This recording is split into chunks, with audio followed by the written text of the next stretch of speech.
Yeah, thanks a lot. I mean, truly contextual to understand that because it's new and then the government is relatively new and a lot of things need to be watched. I mean, the real context that we are actually speaking about is the reform. I think every revolution actually It's a reformations, exactly that happens for reformation and in the blending of the word, I really like that. revolutions. Yeah, I'm really, I mean, the main thing that we really need to understand is why revolution, because there is reformation needed. So when we see it from civic space lens, I think it is very important for us to understand that where we were and where the country is heading towards.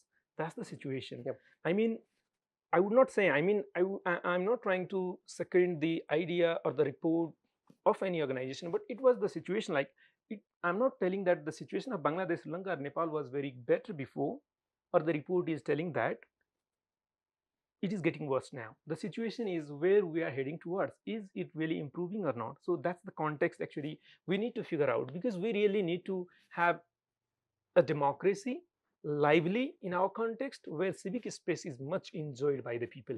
What is the context of Sri Lanka? Yeah, would be happy to know more about, especially in the context of reformation and civic space. I mean, you can bring any context like peaceful assembly, like what is the situation. If I was not wrong, there was also issue of internet shutdown a few years back, if I was not wrong. So, I mean, how is the situation now? Thank you so much for that. There's a very popular phrase that I would always quote about democracy is not a game for spectators. It has to be actively participated by the people, for the people, and it should be of the people of Sri Lanka or Nepal or Bangladesh. It is we who make the changes for our future. So us being silent will not bring any changes. So we know what we wanted. We needed reforms. We needed hard hitting policy reforms that would work, but not give us an illusion of work that is being done by the government. We don't want false hopes and promises.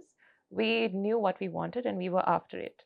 So the first thing was to build our economy back, because if you take Sri Lanka, we have every single 5 year we elect a new president.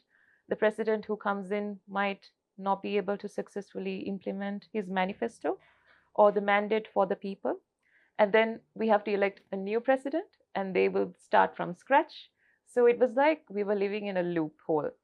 We were not seeing any proper reforms. So we needed the first thing was to build our economy, which we are currently doing right now with the newly elected president who is actually doing significant changes. And the first thing is we needed someone to listen to the youth, because often the youth were considered invisible. They were not welcome into different agendas or were their voices heard on policy matters. So it's very interesting to see how it was the president right now is actually working very closely with the youth. And we are doing a lot to have a sustainable development for the youth, because our entire generation is to create the next generation leaders and pipeline generation in Sri Lanka. So we are doing a lot of changes.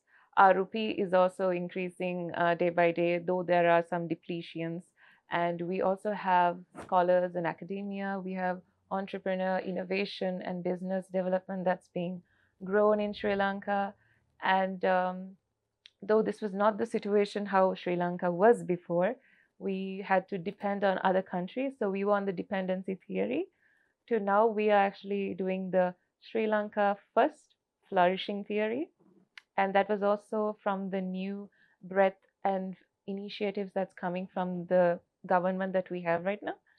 So we could say that we had a lot of challenges, but it was the very challenges that actually made us to grow better in the future. So we took all our challenges to build our future platform. So that was something that I would say is what we're doing right now in Sri Lanka. And we can say a lot of positive goodness can happen, because it's just 2 years from the new government has been elected. So we're yet to see more of their transformation, and we are being hopeful for sure. It's great to know about the context. I mean, you rightly brought up I mean, the famous quotation, the Lincoln's Gettysburg speech, the quotation by the people, for the people, of the people. A few years back, I had heard it from a professor somewhere in India, if I was not wrong, and then he was just mentioning it in a humorous manner that Nowadays, it has been translated like by the people, not it is by the people, and then for the people, no, for the people, they get far from the people. Yeah. And then of the people, switch off your phone after you are elected. So this is what actually is happening in our context. He was rightly getting a humor, but I was kind of thinking that is what I mean, that was what actually happening in our context, and that's how these protests happen to bring changes. I think it is really important for us to understand that the government, when we talk about democracy, governments should be responsible towards people. And the main space that we seek for a thriving democracy, for a lively democracy, that is the great civic space that we have.